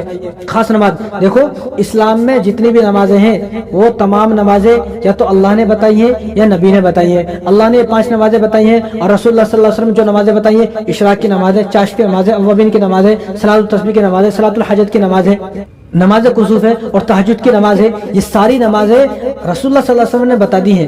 بعض 5 نماز اللہ نے بتائی، باقی جتنی نمازیں تمام نمازوں کو رسول اللہ صلی اللہ علیہ وسلم نے بتا دیا ہے. حتیٰ کہ سنت تک بتائی، نفل تک بتائی، مؤکدہ بتائی، غیر مؤکدہ بتائی، کب پڑھنا ہے یہ بھی بتایا، کب نہیں پڑھنا ہے یہ بھی بتایا. یعنی ہر چیز کے بارے میں رسول اللہ صلی اللہ علیہ وسلم نے بتایا. تو جو نمازیں اللہ نے بتائی، رسول اللہ صلی اللہ علیہ وسلم نے بتائی، یہ نمازیں ہمارے لیے کافی ہیں اور مزید کسی نماز کی ہمیں ضرورت نہیں ہے. تو یہ جو لوگوں نے 12 ربیع الاول کی خاص نماز جو ایجاد کی ہے وہ ابھی 30-40 سال سے ایجاد ہوئی ہے نماز، اس سے پہلے یہ نماز نہیں تھی. تو جو نماز ابھی 30-40 سال پہلے شروع ہوئی ہے وہ نماز دین کیسے ہو سکتی ہے؟ وہ نماز تو دین نہیں ہے، حالانکہ اللہ تبارک و تعالیٰ نے اعلان فرما دیا الیوم اکملت لکم دینکم کہ دین وہی ہے جو آج تک نازل ہو گیا، اس کے بعد جو چیزیں نازل ہوں گی اتریں گی، اور جو چیزیں لوگ بنائیں گے وہ کوئی دین نہیں ہے، نہ اس پر عمل کرنے کی ضرورت ہے۔ دین صرف یہی ہے جو رسول اللہ صلی اللہ علیہ وسلم نے 1400 سال پہلے بتا دیا، اور اللہ تبارک و تعالیٰ نے قرآن کریم کے ذریعے سے 1446 سال پہلے نازل فرما دیا، وہی دین ہے، اس کے علاوہ کوئی دین نہیں ہے۔ اب لوگ نماز پڑھ رہے ہیں 12 ربیع الاول کی نماز، خاص نماز، اس لیے میں کہتا ہوں کہ جو 12 ربیع الاول کی خاص نماز جو تم نے ایجاد کی ہے، یہ یوٹیوب کی نماز ہے، انسٹاگرام کی نماز ہے، فیس بک کی نماز ہے، یہ قرآن کی نماز نہیں، حدیث کی نماز نہیں ہے۔ تو لہذا جو نماز ہے ہی نہیں اسلام میں، کسی دنیا کی کسی کتاب میں آپ دکھا دیں، دنیا کی کوئی عربی کی کتاب ہو، کوئی حدیث ہو، آپ دکھا دیں جس میں حضور نے کہا ہو کہ 12 ربیع الاول کو آپ کو یہ نماز پڑھنا ہے، دکھا دیں، آپ دکھا دیں۔ اگر آپ دکھائیں گے ٹھیک ہے، ہم بھی جو ہے وہ نماز شروع کر دیں گے، لیکن نماز تو نماز، حد تو یہاں تک ہو گئی کہ اب تو لوگ 12 ربیع الاول کے دن جو نماز ہوتی ہے، جو 2 رکعت نماز پڑھ رہے ہیں، اس کا خطبہ بھی ہوتا ہے۔ استغفر اللہ، خطبہ کہاں سے لائے؟ آخر کس نے بتایا خطبہ؟ کسی صحابی نے بتایا، تابعین نے بتایا، تبع تابعین نے بتایا، علماء نے بتایا، اکابرین نے بتایا؟ کس نے بتایا؟ کس نے بھی یہ نہ خطبہ بتایا نہ نماز بتائی۔ لہذا 12 ربیع الاول کے دن کوئی خاص نماز نہیں ہے۔ 12 ربیع الاول کے دن جو خاص نمازیں پڑھ رہے ہیں، میں ان سے پوچھنا چاہتا ہوں کہ آج فجر کی نماز پڑھے؟ جن لوگوں کو فجر کی نماز پڑھنے کی توفیق نہیں ہوتی، یہ 5 نماز پڑھنے کی جن کو توفیق نہیں ہو رہی ہے، وہ 12 ربیع الاول کی خاص نماز پڑھتے ہیں۔ لہذا 12 ربیع الاول کی کوئی خاص نماز نہیں ہے۔ بعض لوگ یہ بہانہ لگاتے ہم محبت میں پڑھ رہے ہیں، ہم محبت میں پڑھ رہے ہیں۔ بھائی اب جمعہ میں پڑھاؤں گا، جمعے کے اندر بھی میں 2 رکعت نہیں پڑھا گا، 4 رکعت پڑھاؤں گا، میں نے بھی محبت میں پڑھائی، کون مانے گا؟ اب فجر کی نماز دیکھو، کل فجر کی نماز 4 رکعتیں ہوں گی، مانو گے آپ؟ کوئی بھی نہیں مانے گا۔ بھائی کیوں نہیں مان رہے آپ؟ نہیں، رسول اللہ صلی اللہ علیہ وسلم نے 2 رکعت جمعے کی پڑھی، 2 رکعت فجر کی پڑھی، لہٰذا ہمیں بھی 2 پڑھنا ہے۔ تو ہم بھی تو یہی کہہ رہے ہیں۔ تو جو رسول اللہ صلی اللہ علیہ وسلم نے جس طرح سے جو نمازیں بتائی ہمیں بھی وہ نمازیں اتنی ہی پڑھنی، اس طرح سے پڑھنا ہے، اس سے آگے نہیں بڑھنا ہے ہمیں۔ جب حضور نے ہمیں نہیں بتائی 12 ربیع الاول کی کوئی خاص نماز، حضرت ابو بکر نے، حضرت عمر نے، حضرت عثمان نے، حضرت علی نے، امام حسن حسین نے کیا یہ نمازیں بتائی؟ کسی صحابی نے یہ نمازیں نہیں بتائی، نہ کوئی خطبہ بتایا 12 ربیع الاول کا، لہذا ہم بھی یہ نہیں پڑھیں گے، اور ہمیں بھی جو ہے کوئی خطبہ پڑھنے کی ضرورت نہیں، نہ کوئی نماز پڑھنے کی ضرورت ہے۔ تو بعض لوگ یہ بہانہ لگاتے ہیں ہم محبت میں پڑھ رہے ہیں۔ بعض لوگ دیکھو، میں کہنا چاہتا ہوں اگر کسی کو پڑھنا ہے تو 2 رکعت نماز شکرانے کی پڑھ سکتے ہیں۔ اب شکرانے کی نماز، اگر آپ نے شکرانے کی نماز یعنی شکر ادا کرے کہ میں حضور کا امتی ہوں، میں مسلمان ہوں، اللہ نے مجھے کلمہ دیا، قرآن دیا، حدیث دی، اور مجھے جو ہے نیک بنایا، متقی بنایا، پرہیزگار بنایا، مجھے ایک اچھا انسان بنایا، اور مجھے حضور صلی اللہ علیہ وسلم کی امت میں پیدا فرمایا، اس لیے اگر کوئی آدمی شکرانے کی نماز پڑھنا چاہتا ہے تو وہ کبھی بھی پڑھ سکتا ہے۔ لیکن اس نماز کو بھی، شکرانے کی نماز کو بھی، اگر آپ یہ چاہتے ہو کہ 12 ربیع الاول کو ہی پڑھنا ہے، یہ بدعت ہو جائے گی، بدعت۔ لہذا دین میں کوئی چیز ایسا ایجاد نہ کریں۔ اگر آپ کو پڑھنا شکرانے کی نماز، آج پڑھ لیں آپ، آج 2 ربیع الاول ہے، ربیع الاول کی 2 تاریخ ہے، آج پڑھ لیں آپ، کل پڑھ لیں آپ۔ لیکن آپ نے جو سوچ لیا کہ محبت میں پڑھ رہا ہوں، شکرانے کی پڑھ رہا ہوں، محبت میں شکرانے کی آپ کبھی بھی پڑھ سکتے ہو۔ دنیا میں اگر کوئی آدمی کسی سے محبت کرتا ہے تو ایسا نہیں کہ مجھے آپ سے محبت ہے لیکن میں فلاں دن آپ کو گفٹ دوں گا۔ بھئی محبت ہے تو ابھی ضرورت ہے نا، ابھی تو جب ضرورت ہے تو آپ کو ہر لمحہ آپ صلی اللہ علیہ وسلم کا شکر ادا کرنے کی ضرورت ہے، تو وہ کبھی بھی شکر ادا کیا جا سکتا ہے۔ لیکن آپ نے سوچ لیا کہ میں حضور کا شکر ادا تو کروں گا، لیکن میں حضور کا شکر ادا کب کروں گا؟ 12 ربیع الاول کا کروں گا، وہ بھی خاص طریقے سے جو ہے وہ یوٹیوب پر آپ سرچ کریں، اتنی نمازیں بتائی ہوئی ہیں، مجھے تو سمجھ میں نہیں آتا آخر یہ لوگ کون سے کمرے میں بیٹھ کے انہوں نے دین پڑھا ہے، کون سی کتاب سے بتا رہے ہیں، کہاں سے بتا رہے ہیں، سمجھ میں نہیں آتا کون ہے یہ؟ یوٹیوب کے مول صاحب ہے، یہ حقیقت کے مسجد کے مول صاحب نہیں ہے، یہ ایسے مول صاحب ہیں یہ خالی یوٹیوب پر بیٹھ کر جو باتیں بتاتے ہیں، مسجد میں آ کر نہ یہ باتیں بتاتے ہیں، نہ یہ باتیں بتا سکتے ہیں، نہ ان کی باتوں کو کوئی سنے گا۔ یہ یوٹیوب کے مول صاحب ہے، اس لیے آپ یوٹیوب کے مول صاحب جو ہیں ان کی بات نہ سنیں، آپ ان کی بات سنیں، یوٹیوب پر ہیں لیکن جن کو آپ جانتے ہیں، جن کو آپ پہچانتے ہیں، جو معتبر عالم دین ہیں، آپ ان کا بیان سنیں اور آپ ان کی باتوں پر عمل کریں۔ لہذا جتنی بھی نمازیں ہیں 12 ربیع الاول کی، اور جتنے بھی خطبے ہیں 12 ربیع الاول کے، وہ یوٹیوب کی نماز، یوٹیوب کے خطبے ہیں۔ اسلام میں اور حدیث میں ایسی نہ کوئی نماز ہے نہ کوئی خطبہ ہے۔ لیکن اس لیے وہ بات رہ گئی، ذرا پوری کر دیتا ہوں۔ تو بعض لوگ یہ بولتے ہیں کہ ہم محبت میں نماز پڑھ رہے ہیں، تو ان سے میری درخواست یہ ہے کہ حضور صلی اللہ علیہ وسلم نے ارشاد فرمایا من احب سنتی فقد احبنی ومن احبنی کان معی فی الجنہ، کہ جس نے میری سنت سے محبت کی اس نے مجھ سے محبت کی، اور جس نے مجھ سے محبت کی وہ جنت میں میرے ساتھ ہوگا۔ آپ صلی اللہ علیہ وسلم کیا فرما رہے ہیں کہ میری سنت سے محبت کرنا، مجھ سے محبت کرنا ہے۔ ایک آدمی کو حضور سے محبت ہے تو وہ حضور کی سنتوں سے محبت کرے، یعنی جتنی بھی حضور کی سنت ہے ان تمام سنتوں سے محبت کرے۔ کھانے کی سنت، پینے کی سنت، سونے کی سنت، کتنے لوگ ہیں ایسے جو سنت کے مطابق سوتے ہیں، اور کتنے لوگ ایسے ہیں جو سنت کے مطابق کھانا کھاتے ہیں؟ بتاؤ آپ کتنے لوگ ہیں ایسے سنت کے مطابق استنجا کرتے ہیں، سنت کے مطابق بیت الخلاء میں جاتے ہیں، سنت کے مطابق کتنے لوگ ایسے جو مسجد میں آئے ہیں؟ بتاؤ کتنے لوگ ایسے جو مسجد میں، جن کو یہ یاد تھا کہ مجھے مسجد میں داخل ہونا ہے تو دائیں پیر سے مجھے مسجد میں داخل ہونا ہے، اور مجھے دعا پڑھتے ہوئے اللہم افتح لی ابواب رحمتک جو ہے مسجد میں داخل ہوتے ہوئے دعا پڑھنا، بتاؤ کتنے لوگ ہیں ایسے؟ پتہ بھی نہیں، آپ کو تو اب پتہ چلا ہے جب میں نے بتایا ہے۔ تو اگر سنت سے، اگر حضور سے محبت ہے تو سنتوں پر عمل کریں، اپنی پوری زندگی سنت کے مطابق گزاریں، پوری زندگی کا ہر عمل سنت کے مطابق کریں، تو آپ رسول اللہ صلی اللہ علیہ وسلم سے سچے محبت کرنے والے مانے جاؤ گے، ورنہ آپ کوئی جو ہے محبت کرنے والے نہیں مانے جاؤ گے۔ تو اس لیے 12 ربیع الاول کی نہ کوئی خاص نماز ہے اور نہ کوئی خاص وظیفہ ہے۔ اگر آپ کو ربیع الاول کے مہینے میں یا 12 ربیع الاول کا کوئی وظیفہ چاہیے تو میں آپ کو بتاتا ہوں وہ وظیفہ کیا ہے۔ 12 ربیع الاول کا نہیں بلکہ پوری زندگی کا وظیفہ ہے، پوری زندگی کا وظیفہ۔ اگر آدمی کوئی پورے سال اور پوری زندگی نہیں کر سکتا، کم سے کم یہ کام آدمی کب کرے؟ ربیع الاول کے مہینے میں تو کر لے، کم سے کم ربیع الاول کے مہینے میں کر لے۔ کیا کرنا ہے ربیع الاول کے، یعنی ہر مہینے میں لوگ یہ پوچھتے ہیں کہ اس مہینے کے، ہر مہینے میں لوگ یہ پوچھتے ہیں کہ اس مہینے کا وظیفہ کیا، اس مہینے کا وظیفہ کیا، اس مہینے کا وظیفہ کیا، تو سن لیں ربیع الاول کا وظیفہ۔ ربیع الاول کے مہینے کا وظیفہ سن لیں، یہ ہے کہ آپ جو ہے آپ تمام لوگ، اور آپ گھر میں بھی جا کر یہ باتیں بتائیں، آپ تمام لوگ حضور صلی اللہ علیہ وسلم کو تحفہ پیش کریں گے۔ کیا پیش کریں گے؟ آپ صلی اللہ علیہ وسلم کو تحفہ پیش کریں گے۔ کیا تحفہ پیش کرنا ہے؟ وہ درود پاک کا تحفہ پیش کرنا ہے۔ کیسا پیش کرنا ہے کہ ہر دن، کم سے کم ہر دن پورے گھر کے لوگ مل کے، پوری فیملی مل کے، آپ اور آپ کے والدین، آپ کی بیوی، آپ کے جو بچے ہیں اور آپ کا پورا خاندان ایک جگہ بیٹھے، اور روزانہ جب تک رات کو سونا نہیں ہے، جب تک حضور صلی اللہ علیہ وسلم پر 1000 مرتبہ درود پاک کا تحفہ، صلی اللہ علیہ وسلم پر 1 مرتبہ درود نہیں بھیجیں گے، جب تک آپ 1000 مرتبہ درود نہیں پڑھیں گے آپ کو سونا نہیں۔ آپ یہ عہد کریں اور یہ حضور صلی اللہ علیہ وسلم کو تحفہ پیش کریں ربیع الاول کے مہینے میں، یہ تحفہ پیش کریں۔ ہر دن کم سے کم 1000 مرتبہ پڑھ لیں۔ اگر ہر دن 1000 مرتبہ نہیں پڑھ سکتے، بہت آسان ہے، پڑھ سکتے ہیں آپ۔ اگر ہر دن 1000 مرتبہ نہیں پڑھ سکتے تو کم سے کم ہر دن 100 مرتبہ تو پڑھ سکتے ہیں۔ اگر 100 مرتبہ بھی پڑھنا آپ کو مشکل ہو رہا ہے تو ہر نماز میں 20 مرتبہ پڑھیں، ہر نماز میں 20 مرتبہ پڑھیں۔ 20 مرتبہ فجر کے بعد، 20 مرتبہ ظہر کے بعد، 20 مرتبہ جو ہے عصر کے بعد، 20 مرتبہ مغرب کے بعد، 20 مرتبہ عشاء کے بعد پڑھیں، 100 مرتبہ ہو گیا۔ تو ہر دن آپ کم سے کم 100 مرتبہ حضور صلی اللہ علیہ وسلم کو یہ درود پاک کا تحفہ پیش کریں تو ہی آپ عاشق رسول ہو۔ اور درود پاک پڑھنے کے فائدے کیا ہیں؟ درود پاک پڑھنے کے، درود شریف پڑھنے کے 40 فائدے ہیں، 10 رحمتیں۔ حضور صلی اللہ علیہ وسلم نے کیا ارشاد فرمایا؟ من صلی علیہ واحدۃ صلی اللہ علیہ عشرا، جو آدمی درود پاک صرف 1 مرتبہ پڑھتا ہے، 1 مرتبہ جس آدمی نے درود پاک پڑھا تو اللہ تبارک و تعالیٰ اس پر 10 رحمتیں نازل فرماتے ہیں۔ کتنی؟ 10 رحمتیں۔ ایک فائدہ۔ دوسرا فائدہ، اس کے 10 گناہ معاف کیے جاتے ہیں۔ تیسرا فائدہ، اس کے 10 نیکیاں اس کو ملتی ہیں۔ اور چوتھا فائدہ، 10 درجات اس کے بلند کیے جاتے ہیں۔ 10 درجے، کتنے؟ 40 فائدے ہو گئے، 10 گناہ معاف ہو گئے، 10 نیکیاں مل گئی، اور 10 درجے اس کے بلند ہو گئے، اور 10 رحمتیں اللہ تبارک و تعالیٰ نے اس پر نازل فرما دی۔ جو آدمی 1 مرتبہ درود پاک پڑھے گا۔ اب کوئی آدمی سوچے کہ کون سا درود پاک پڑھوں؟ جو آپ کو پسند ہو وہ درود پاک پڑھے۔ اگر آپ جلدی پڑھنا چاہتے ہو اور چھوٹا درود پاک پڑھنا چاہتے ہو، صلی اللہ علیہ وسلم اتنا پڑھ لیں، صلی اللہ علیہ وآلہ وسلم اتنا پڑھ لیں، اللہم صلی علی محمد اتنا پڑھ لیں، اللہم صلی علی محمد وعلی آل محمد اتنا پڑھ لیں۔ یہ درود پاک ایسے ہیں، صلی اللہ علیہ وسلم، صلی اللہ علیہ وسلم، اگر آپ اس کو پڑھیں گے تو آپ صرف 3 4 5 منٹ میں، 5 منٹ کھینچ کے مارے، آپ 5 منٹ میں آپ 100 مرتبہ پڑھ سکتے ہو، صرف 5 منٹ میں۔ کیا آپ کے 24 گھنٹے میں حضور صلی اللہ علیہ وسلم کے لیے 5 منٹ بھی نہیں ہے کیا؟ پھر کیسا مسلمان ہے؟ آخر وہ کیسا مسلمان ہے کہ جس مسلمان کے پاس 24 گھنٹے میں سے آپ صلی اللہ علیہ وسلم کے لیے، اپنے نبی کے لیے 5 منٹ بھی نہیں ہے؟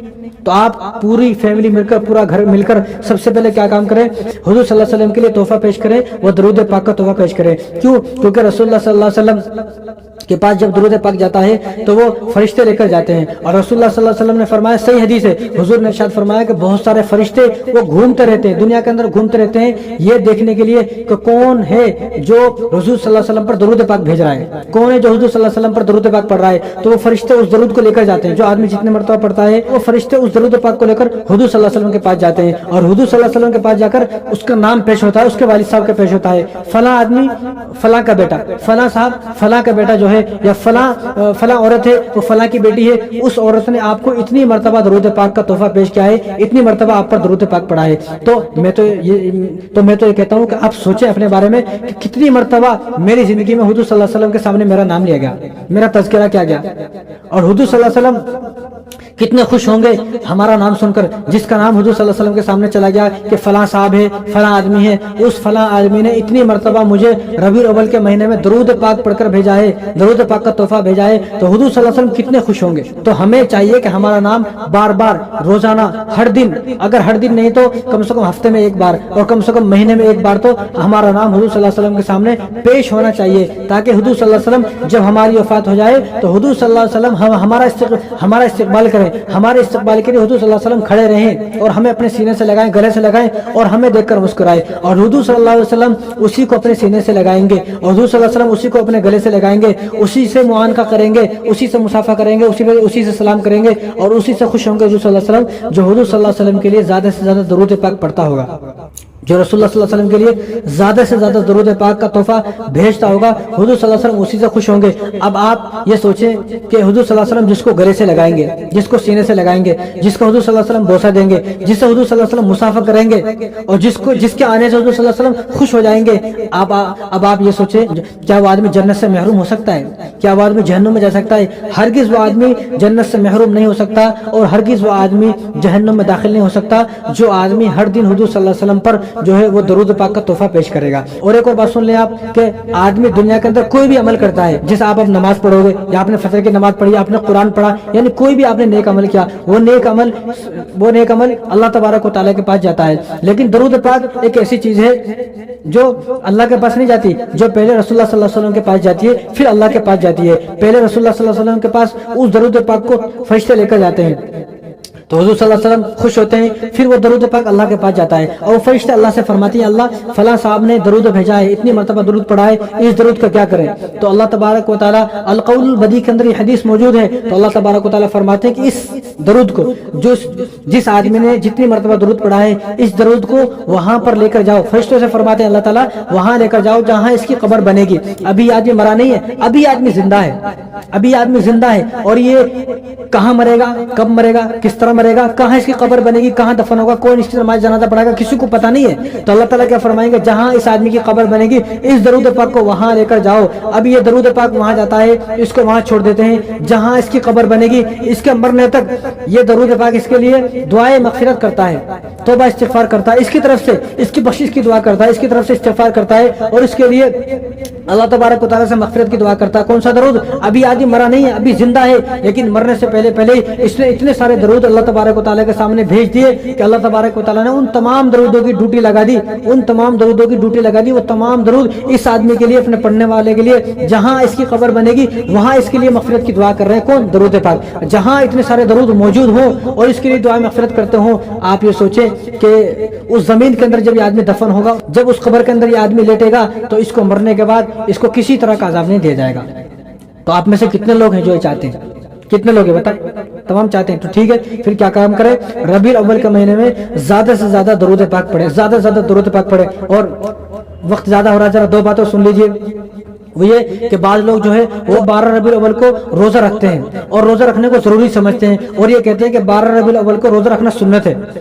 12 ربیع الاول کو روزہ رکھنا کوئی سنت نہیں ہے۔ بعض لوگ یہ سوچتے ہیں زیادہ ثواب ہے، جو آدمی 12 ربیع الاول کو روزہ رکھے گا اس کے لیے بہت زیادہ ثواب ہے، یہ ایک ثواب کا ایک انبار لگا دیا۔ اتنا ثواب تو آپ صلی اللہ علیہ وسلم نے رمضان کے روزے کا نہیں بتایا جتنا ثواب لوگوں نے 12 ربیع الاول کے روزے کا ثواب بتایا ہے، ویسے ہی اپنی طرف سے بتا دیا، نہ جانے کون سی کتاب سے پڑھا ہے، تو کوئی زیادہ ثواب نہیں ہے۔ آپ صلی اللہ علیہ وسلم جو روزہ رکھتے تھے وہ ہر پیر اور جمعرات کا روزہ رکھتے تھے، اور آپ صلی اللہ علیہ وسلم نے فرمایا کہ میں پیر کے دن پیدا ہوا، میری ولادت پیر کے دن ہے، اس لیے میں روزہ رکھتا ہوں۔ اس لیے حضور صلی اللہ علیہ وسلم کب روزہ رکھتے تھے؟ پیر کے دن روزہ رکھتے تھے۔ اگر کوئی آدمی حضور کی ولادت کی خوشی میں روزہ رکھنا چاہتا ہے تو جیسا حضور صلی اللہ علیہ وسلم نے پیر کے دن کا روزہ رکھا ویسا پیر کے دن کا روزہ رکھو۔ یعنی آپ صلی اللہ علیہ وسلم تو یہ کہہ رہے ہیں، یہ فرما رہے ہیں کہ میں پیر کے دن کا روزہ رکھتا ہوں، لیکن تم بول رہے ہو نہیں 12 ربیع الاول کا روزہ رکھنا ہے۔ آپ صلی اللہ علیہ وسلم نے پوری زندگی میں کہیں یہ نہیں کہا، پوری زندگی میں 23 سال کے عرصے میں کبھی یہ نہیں کہا کہ 12 ربیع الاول کا روزہ رکھو، کبھی نہیں کہا۔ آپ نے فرمایا کہ میں ہر پیر کا روزہ رکھتا ہوں، اور آپ صلی اللہ علیہ وسلم ہر پیر ہر جمعرات کا روزہ رکھتے تھے، پیر کبھی جمعرات کبھی۔ تو حضور صلی اللہ علیہ وسلم جب پیر اور جمعرات کا روزہ رکھتے تھے تو آپ بھی پیر اور جمعرات کا روزہ رکھ سکتے ہیں، لیکن یہ سوچنا کہ 12 کو رکھنا ہے، 12 کو رکھنا ہے، 12 کا زیادہ ثواب ہے، 12 کا سنت ہے، کوئی سنت نہیں ہے۔ اور جتنے روزے سنت ہیں وہ آپ صلی اللہ علیہ وسلم نے بتا دیے ہیں، جو روزے سنت ہیں وہ آپ صلی اللہ علیہ وسلم نے سارے کے سارے روزے بتا دیے ہیں، جیسے کہ ایام 20 کے روزہ رکھنا سنت ہے، یعنی جو